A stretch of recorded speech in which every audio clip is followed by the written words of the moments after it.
All right, hello, my name is Mr. Kane, and you are at San Jacinto High School Welding Program. I am the instructor here, and I want you to check out what we offer here.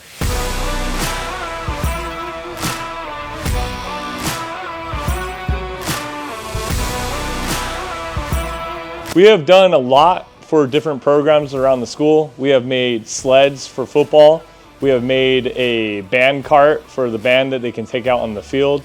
We have made a ROTC cage where they can store their weapons and other equipment in there.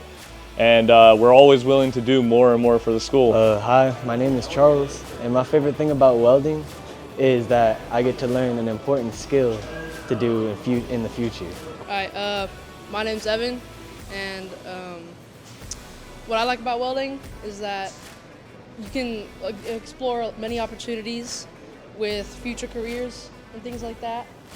It has a lot of importance for many people. It's a really big industry. Hi, my name's Emily, and what I like about welding is how hands-on it is. My name is Alan Lopez. I was powder coating this heart-shaped metal. Powder coating is just basically you heating up some powder, colored. You just spray it on, and then after you finish spraying on the color that you want it on your metal, we put it in a furnace, which is basically heats it up, which the color stays on the metal.